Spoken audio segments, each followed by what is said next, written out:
وأراقب الرحمن جل جلاله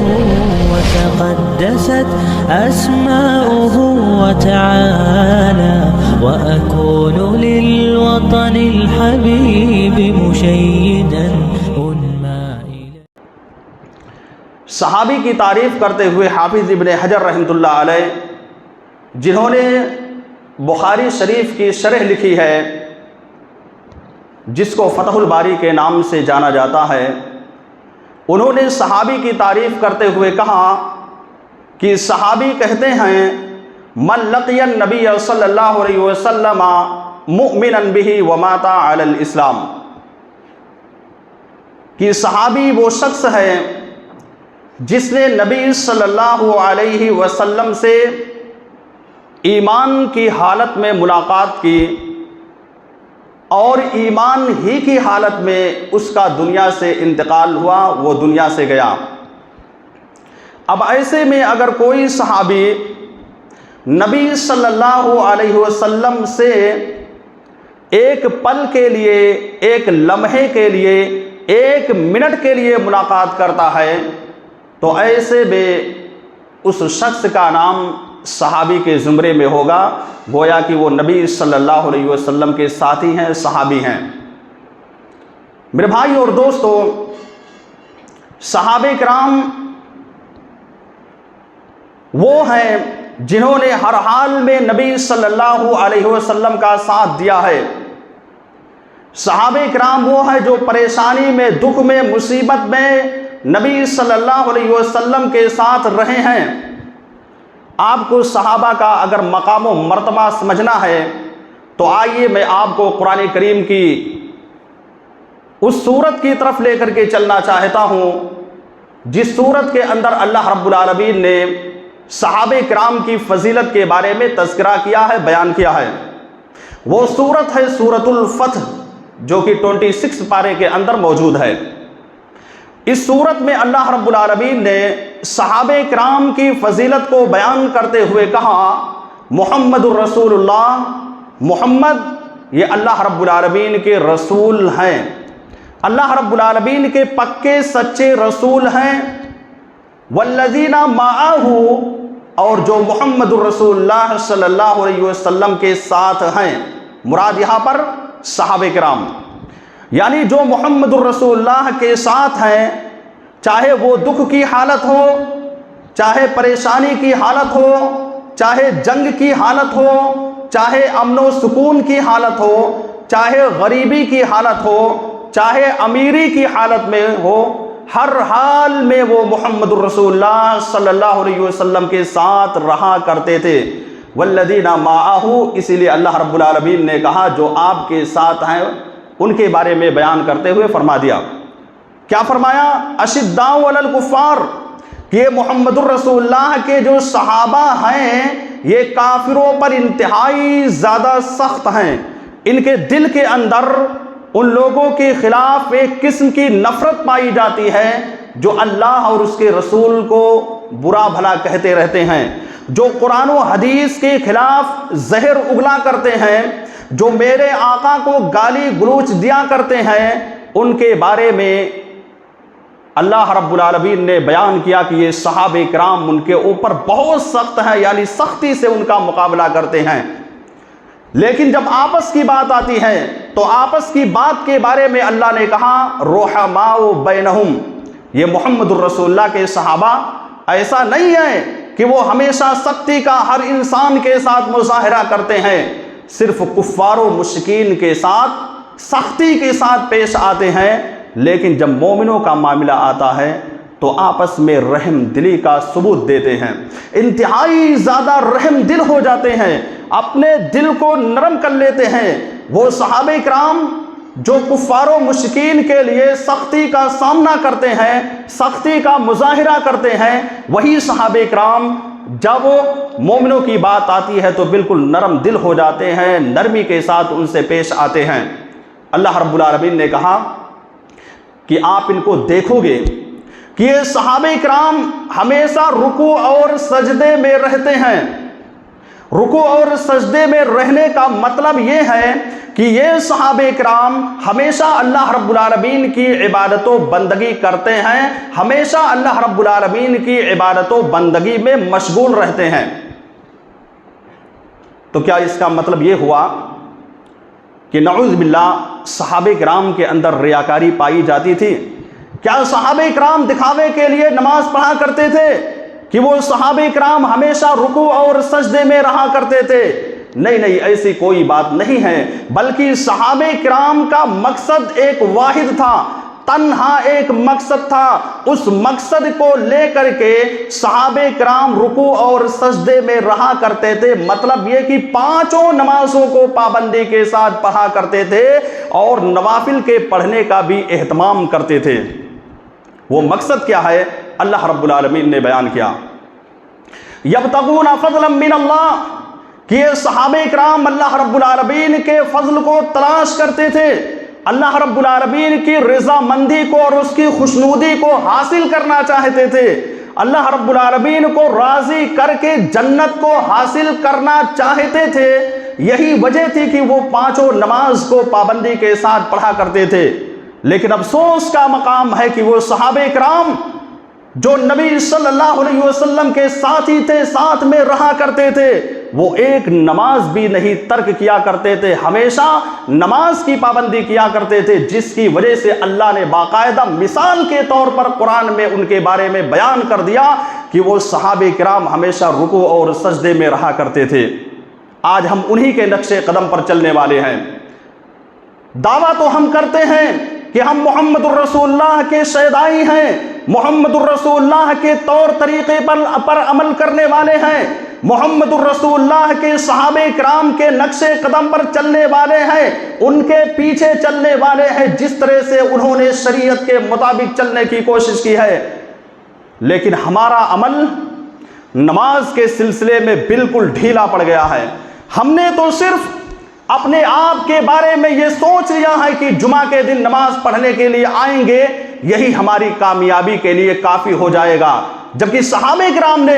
یہ نہیں سوچا کہ جمعہ کے دن ایک نماز پڑھنے سے ہم جنت حاصل کر لے جائیں گے، یا اللہ تبارک و تعالیٰ کی رضامندی کو، اس کی خوشنودی کو، یا اللہ رب العالمین کو راضی کر پائیں گے۔ صحابہ کرام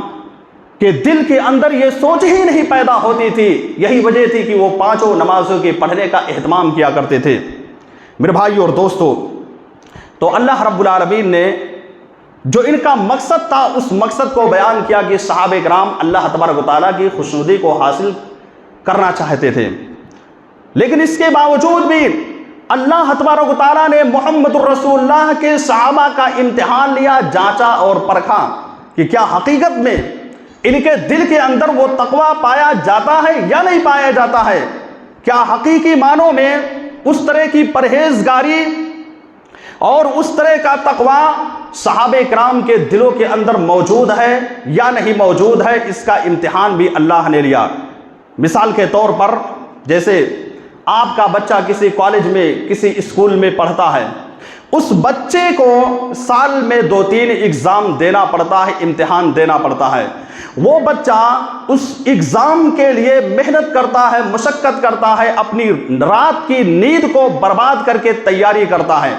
اب اس کو رزلٹ اسی کے اعتبار سے ملتا ہے، نمبر اسی کے اعتبار سے ملتا ہے جس طرح سے اس نے اپنے کاپی میں اپنے پیپر میں لکھ کر کے جمع کیا ہے وہاں پر آفس میں۔ تو جس اعتبار سے اس نے کارنامہ انجام دیا اسی اعتبار سے اس کو نمبر ملتا ہے۔ اگر اس نے لکھا ہے تو وہ کامیاب ہو جائے گا، اگر اس نے نہیں لکھا ہے تو وہ انسان یا وہ بچہ فیل ہو جائے گا اس ایگزام میں۔ ٹھیک اسی طرح کا امتحان اللہ تبارک و تعالیٰ نے اپنے صحابہ کرام کا بھی لیا۔ آئیے قرآن کی طرف چلیے، اٹھائیے 26واں پارہ 26 پارے کا سورہ حجرات کے اندر اللہ تبارک و تعالیٰ نے بیان کیا اولئک الذین امتحن اللہ قلوبہم للتقوی، کہ اللہ رب العالمین نے صحابہ کرام کا امتحان لیا، صحابہ کرام کا ایگزام لیا۔ کس چیز کا امتحان لیا؟ اللہ نے اس کی وضاحت کر دیا کہ ان کے تقوی کی، ان کے پرہیزگاری کی ہم نے امتحان لے لیا۔ صحابہ کرام کے اندر کتنا زیادہ تقوی اور کتنا زیادہ پرہیزگاری پائی جاتی ہے، اس کا امتحان اللہ تبارک و تعالیٰ نے ان لوگوں سے لیا جو نبی کے چہیتے تھے، ان لوگوں سے امتحان لیا جو نبی کے نقش قدم پر چلنے والے تھے، ان لوگوں کا امتحان اللہ تبارک و تعالیٰ نے لیا جو نبی صلی اللہ علیہ وسلم کی ہر حدیث پر اپنی زندگی میں عمل کرنے کی کوشش کیا کرتے تھے۔ سوال یہ پیدا ہوتا ہے کہ کیا صحابہ کرام اس اگزام میں، اس امتحان میں پاس ہوئے یا فیل ہو گئے؟ یا صحابہ کرام کو نمبر ملا تو کتنا نمبر ملا؟ کم نمبر سے پاس ہوئے یا جتنا نمبر اللہ رب العالمین نے دیا تھا اس نے اتنے سے پاس ہوئے، یعنی مکمل طور سے نمبر لے کر کے آئے؟ آئیے اس کی بھی دلیل قرآن کریم کے اندر موجود ہے۔ اللہ رب العالمین نے سورہ توبہ کے اندر اللہ نے فرمایا والسابقون الاولون من المہاجرین والانصار الذین اتبعوہم بإحسان رضی اللہ عنہم ورضوا عنہ، کہ نبی کے صحابہ کا جو اللہ رب العالمین نے امتحان لیا تھا، تقوی اور پرہیزگاری کا امتحان لیا تھا، تو اس تقوی اور پرہیزگاری میں نبی کے صحابہ کامیاب ہو گئے، بہترین مارکس لے کر کے، بہترین نمبر لے کر کے آئے، بلکہ جتنا نمبر اللہ رب العالمین نے متعین کیا تھا مکمل طور سے وہ نمبر حاصل کر لیا، یعنی 100 نمبر جو اللہ نے متعین کیا وہ مکمل طور سے انہوں نے اس کو حاصل کر لیا۔ اور بڑی عجیب و غریب بات ہے کہ 100 کا 100 نمبر صحابہ کرام کو ملا، اور یہ آیت جو ہے 100 نمبر کی آیت بھی ہے۔ تو صحابہ کرام کو اس اگزام میں کامیابی ملی، وہ کامیابی کیا؟ اللہ نے کہا رضی اللہ عنہم ورضوا عنہ، کہ اللہ رب العالمین صحابہ کرام سے راضی ہو گیا، اور یہ صحابہ کرام بھی اللہ رب العالمین سے راضی ہو گئے۔ پتہ یہ چلا اللہ رب العالمین کا راضی ہو جانا، اللہ رب العالمین کا اس بات پر خوش ہو جانا کہ میں اپنے نبی کے صحابہ کو مکمل طور سے نمبر دے رہا ہوں، جتنا نمبر ان کو ملنا چاہیے تھا اتنا نمبر میں دے رہا ہوں، یہ اس بات کی دلیل ہے کہ ان کو مکمل طور سے نمبر اللہ رب العالمین نے عطا کر دیا۔ تو یہ صحابہ کرام تھے جن کو اللہ رب العالمین نے مکمل طور سے نمبر عطا کر دیا۔ وہ صحابہ کرام اگزام کے اندر کامیاب ہو گئے، کامیابی کی منزل پر پہنچ گئے، لیکن پھر بھی وہ صحابہ کرام ایسا نہیں کہ اس آیت کریمہ کے نازل ہونے کے بعد، یعنی جس وقت ان کو خوشخبری ملی کہ اللہ ان سے راضی ہو گیا اور یہ اللہ سے راضی ہو گئے، عبادت کو کرنا ترک کر دیا، ایسی بات نہیں تھی، بلکہ جنت کی خوشخبری ملنے کے بعد کہ جنت کی خوشخبری ان کو مل گئی ہے، یہ سارے کے سارے صحابہ کرام جنت کے اندر داخل ہوں گے، لیکن وہ صحابہ کرام اللہ تبارک و تعالیٰ کا شکر ادا کرنے کے لیے، اللہ رب العالمین کو راضی کرنے کے لیے اور زیادہ نیکی کرتے تھے، اور زیادہ محنت و مشقت میں لگا رہا کرتے تھے۔ میرے بھائی اور دوستو، سوال یہ پیدا ہوتا ہے کہ یہ محمد الرسول اللہ صلی اللہ علیہ وسلم کے جو صحابہ تھے، کیا یوں ہی اللہ محمد الرسول اللہ صلی اللہ علیہ وسلم کے ساتھی بن گئے تھے یا ان کو چنا گیا تھا؟ تو اس کا جواب یہ ہے کہ جس طرح سے اللہ تبارک و تعالیٰ نے محمد الرسول اللہ صلی اللہ علیہ وسلم کو نبوت کے لیے چنا تھا، اپنا نبی اور اپنا رسول بنایا تھا، ٹھیک اسی طرح سے نبی صلی اللہ علیہ وسلم کے صحابہ کو بھی اللہ رب العالمین نے چنا تھا، گویا کہ ان کو اللہ رب العالمین نے چن کر کے نبی صلی اللہ علیہ وسلم کا ساتھی بنا دیا تھا، اور یہ ساتھی ایسے تھے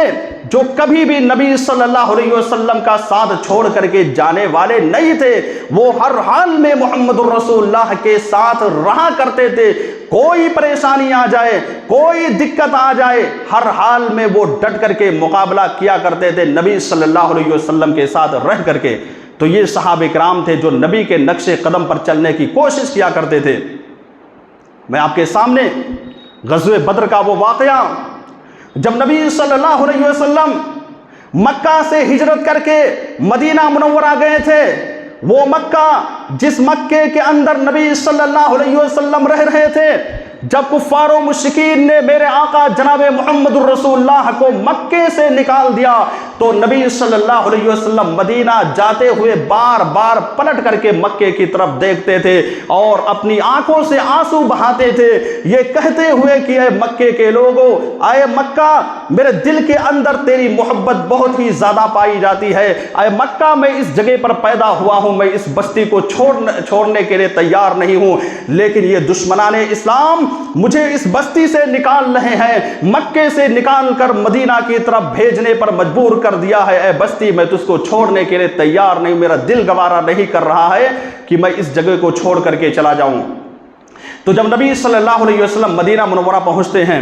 تو مدینے کے جتنے بھی انصاری صحابہ موجود تھے ان لوگوں نے یہ ضمانت لے لی، یہ گارنٹی لے لی کہ اللہ کے نبی صلی اللہ علیہ وسلم آپ مدینہ منورہ کے اندر رہیے اور آپ کے جتنے بھی صحابہ کرام موجود ہیں ہم ان کی حفاظت کریں گے، ان کو ذرہ برابر تکلیف آنے نہیں دیں گے۔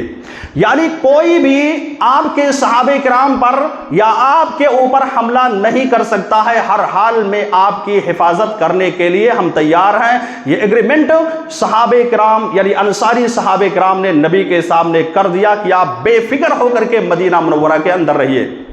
کچھ دنوں کے بعد غزوہ بدر پیش آتا ہے۔ بدر کا میدان چونکہ مدینہ سے باہر تھا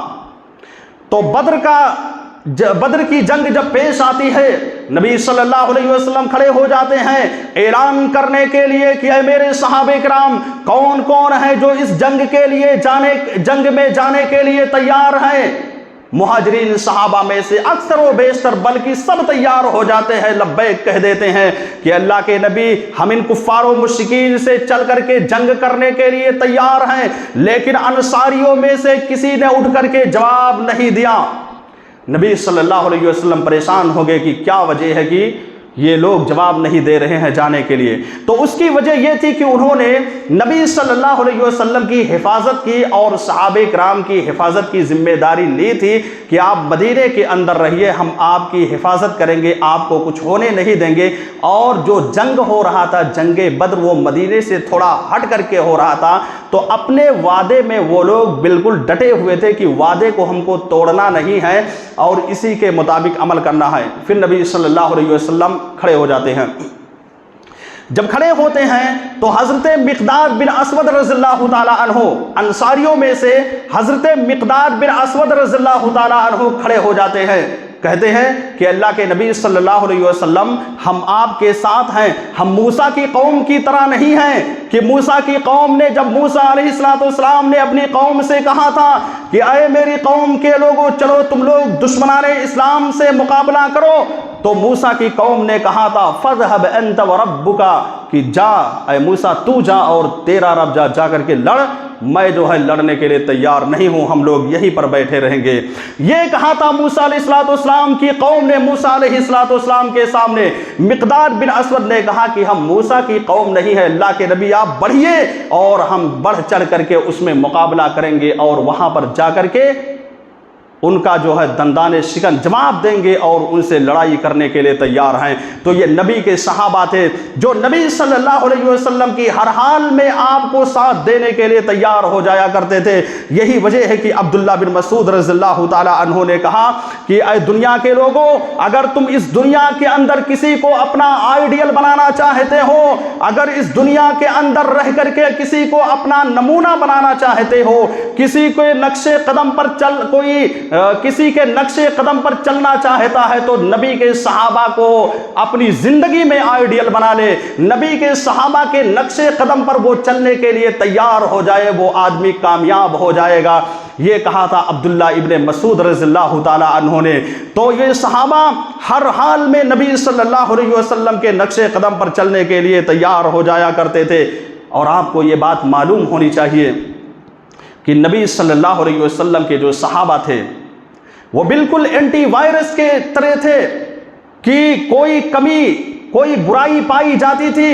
تو ان کی وجہ سے وہ برائی ختم ہو جایا کرتی تھی، اس برائی کا خاتمہ ہو جایا کرتا تھا، اس برائی کو اللہ رب العالمین صحابہ کرام کے ذریعے سے مٹا دیا کرتا تھا۔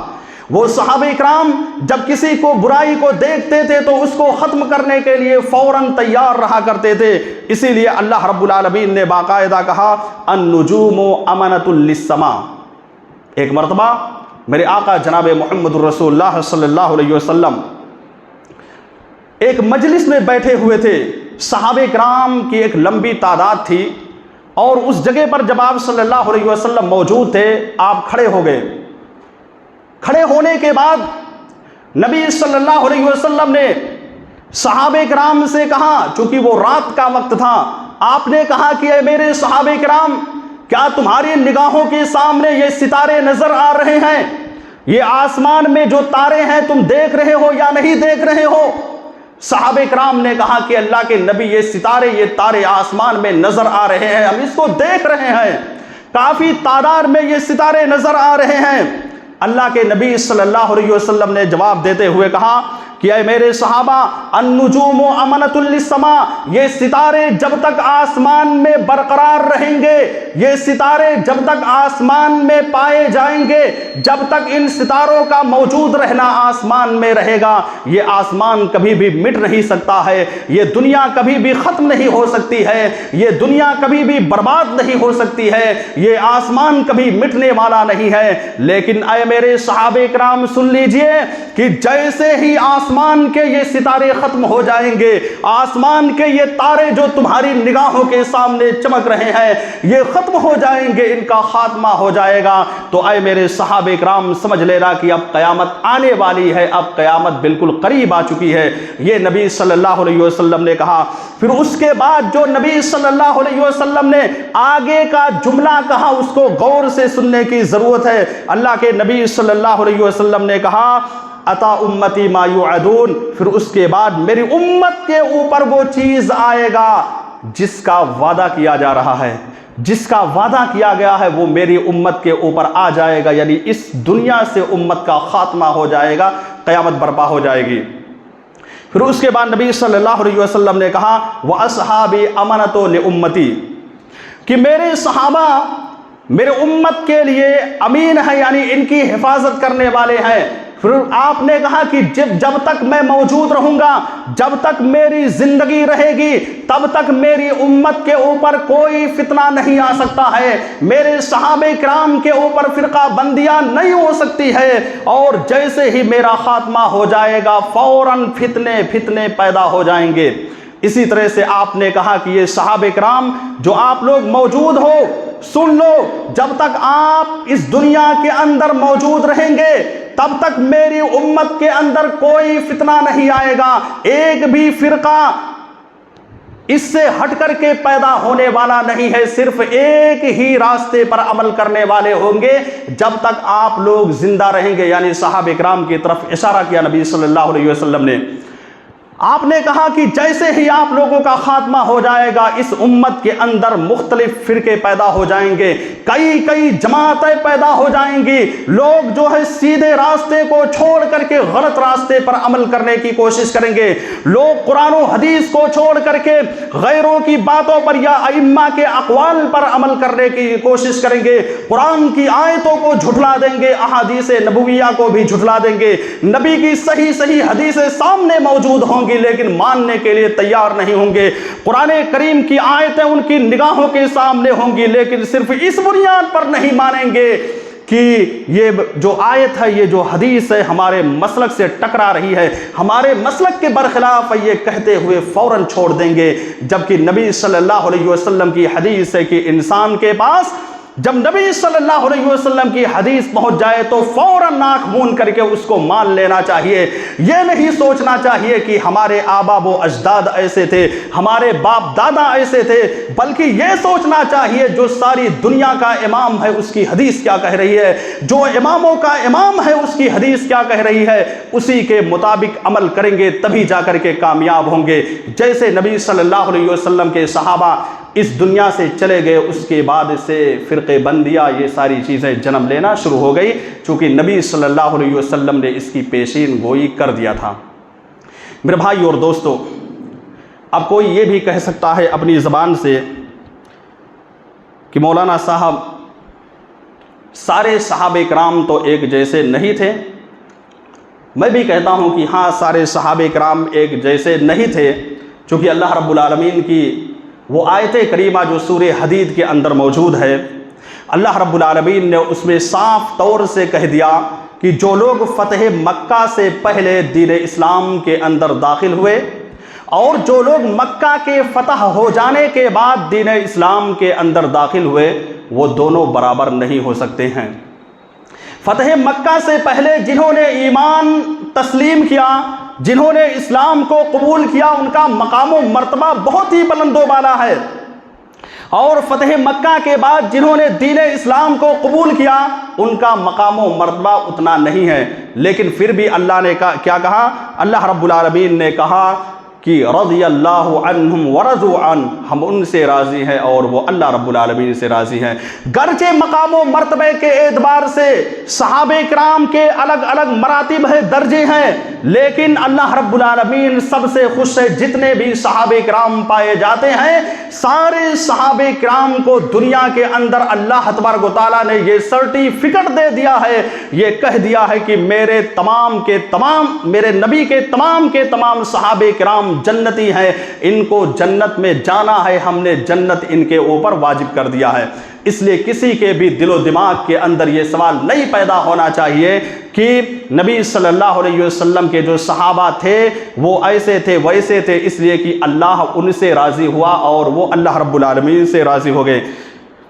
اسی طرح سے اللہ رب العالمین یا اسی طرح سے نبی صلی اللہ علیہ وسلم نے کہا کہ میرے نبی کے جو صحابہ ہیں ان کو کسی کو گالی نہیں دینا چاہیے۔ یہی مہینہ جو چل رہا ہے، اس مہینے کے اندر دشمنان اسلام نبی صلی اللہ علیہ وسلم کے صحابہ کرام کو بہت ہی زیادہ گالی دیتے ہیں، برے الفاظ کے ساتھ پکارتے ہیں۔ وہ صحابہ کرام جن کا مقام و مرتبہ بہت ہی بلند و بالا تھا، جیسے ابو بکر صدیق رضی اللہ تعالیٰ عنہ کو لے لیجئے، عمر فاروق رضی اللہ تعالیٰ عنہ کو لے لیجئے، علی رضی اللہ تعالیٰ عنہ کو، عثمان غنی رضی اللہ تعالیٰ عنہ کو لے لیجئے۔ ان کا مقام و مرتبہ اور صحابہ کرام کے بنسبت زیادہ تھا، چونکہ یہ نبی سے زیادہ قریب ہی تھے، اور اسی طرح سے یہ لوگ خلفائے راشدین بھی تھے، اور ان لوگوں نے نبی صلی اللہ علیہ وسلم کی باتوں پر لبیک کہا اول مرحلہ میں، جس کی بنیاد پر اللہ رب العالمین اور اسی طرح سے اللہ کے نبی صلی اللہ علیہ وسلم کے نزدیک ان کا مقام و مرتبہ بہت ہی بلند و بالا تھا۔ ایسے صحابہ کرام کو جاہل لوگ، کچھ فرقے کے لوگ ایسے پائے جاتے ہیں جو اس مقدس مہینے کے اندر ان کو گالی دیتے رہتے ہیں، اپنی زبان سے برا بھلا کہتے رہتے ہیں۔ ابو بکر و عمر کے بارے میں یہ لوگ تو ڈائریکٹ یہی کہتے ہیں کہ اگر ہماری جس دن حکومت مکہ مکرمہ کے اندر، مدینہ منورہ کے اندر قائم ہو گئی، نعوذ باللہ ہم ان کی لاش کو قبر سے نکالیں گے اور نکالنے کے بعد ان کو سولی پر چڑھا کر کے کوڑے کی بارش کریں گے۔ اس طرح کی بات یہ لوگ کہتے ہیں میرے بھائی اور دوستوں، اور دعویٰ کرتے ہیں کہ ہم نبی صلی اللہ علیہ وسلم کے شہدائی ہیں۔ تو جن کا مقام و مرتبہ اتنا بلند و بالا ہے، ان کو گالی دینا تو بہت دور کی بات ہے۔ اپنی زبان سے اگر صحیح طریقے سے ان کا نام نہیں لیا گیا تو ایسا شخص اللہ رب العالمین کے نزدیک مجرم ہوگا، گنہگار ہوگا۔ اللہ رب العالمین ایسے شخص کو باقاعدہ پکڑے گا۔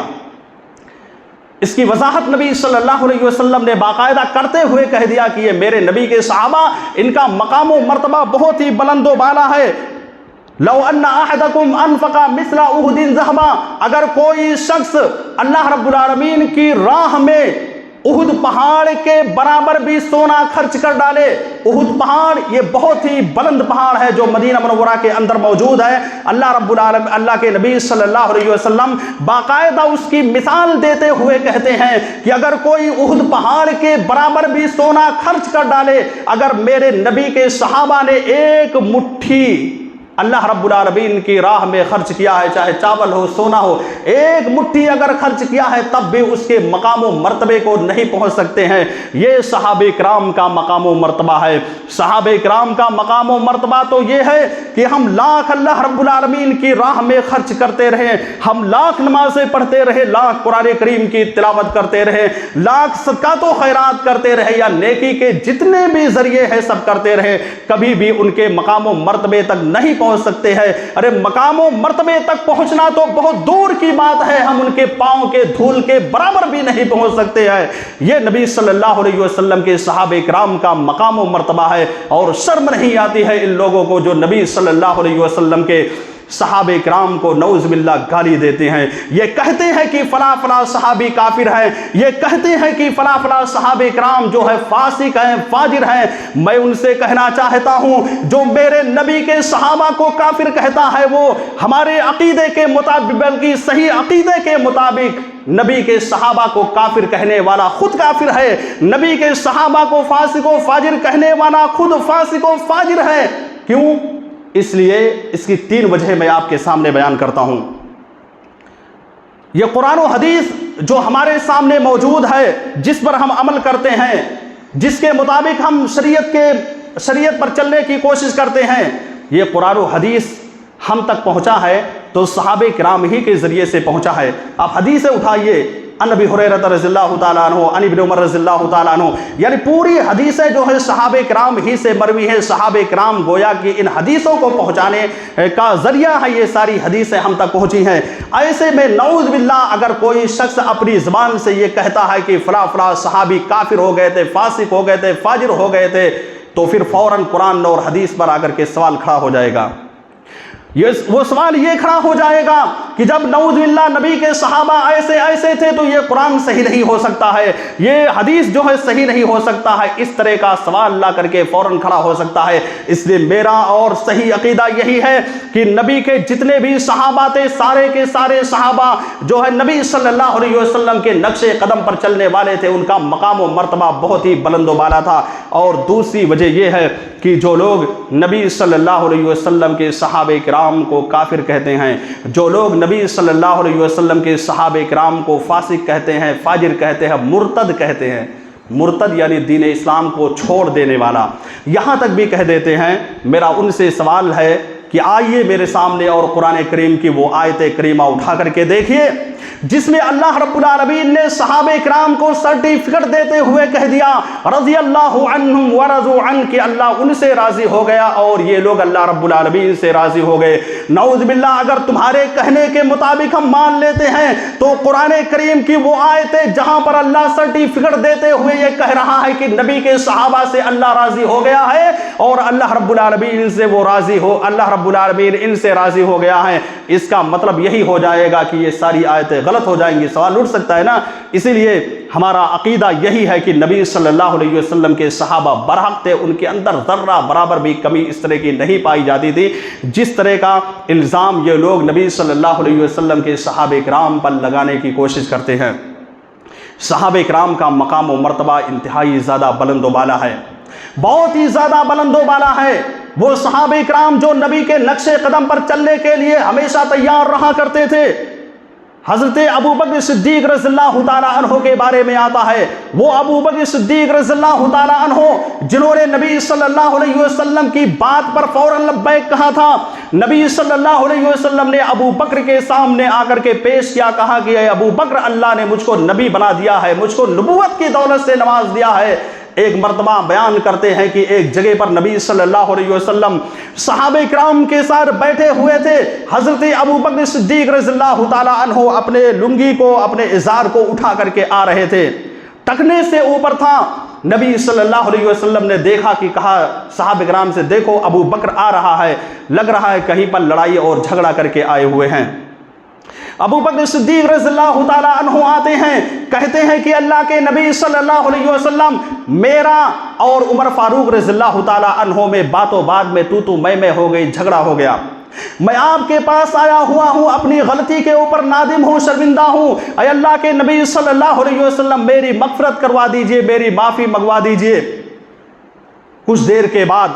حضرت عمر فاروق رضی اللہ تعالیٰ عنہ کو دل کے اندر تکلیف ہوتی ہے، وہ پہنچ جاتے ہیں ابو بکر صدیق کے گھر پر۔ اس جگہ پر جب جاتے ہیں آواز دیتے ہیں ابو بکر باہر آؤ۔ ابو بکر صدیق رضی اللہ تعالیٰ عنہ گھر کے اندر موجود نہیں ہوتے ہیں، فوراً وہاں سے لوٹ کر کے نبی کی خدمت میں پہنچتے ہیں، دیکھتے ہیں تو وہاں پر ابو بکر صدیق رضی اللہ تعالیٰ عنہ بیٹھے ہوئے ہیں۔ وہ ابو بکر صدیق رضی اللہ تعالیٰ عنہ وہاں پر بیٹھے ہوئے، ان کی آنکھوں سے آنسو جاری ہیں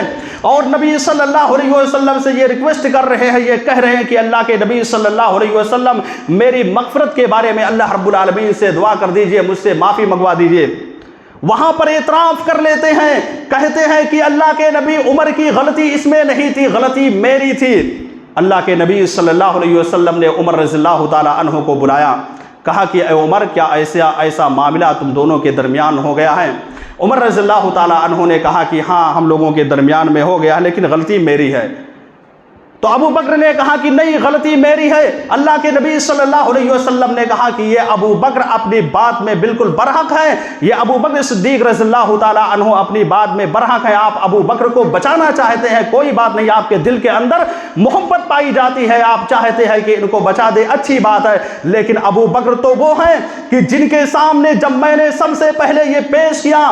کہ اللہ رب العالمین نے مجھ کو نبی اور مجھ کو رسول بنا دیا ہے، تو یہی ابو بکر سب سے پہلے میری بات کو ماننے کے لیے تیار ہو گئے تھے۔ یہ ابو بکر فوراً میری بات پر لبیک کہنے کے لیے تیار ہو گئے تھے۔ تو نبی کے صحابہ وہ ہیں جو نبی کے نقش قدم پر چلتے تھے۔ ایک غلطی اگر ان کے اندر پائی جاتی تھی، کوئی کمی ان کے اندر پائی جاتی تھی، تو وہ چین و سکون کے ساتھ نہیں بیٹھتے تھے بلکہ نبی کی عدالت میں پہنچتے تھے، نبی کے سامنے جا کر کے اپنے مسئلے کو بیان کرتے تھے، اس کو حل کر کے اس دنیا کے اندر اس کو ختم کرنے کی کوشش کرتے تھے۔ اور آپ کہتے ہیں نعوذ باللہ کہ نبی صلی اللہ علیہ وسلم کے یہ صحابہ مرتد تھے، کافر تھے، فاسق تھے۔ ارے ابھی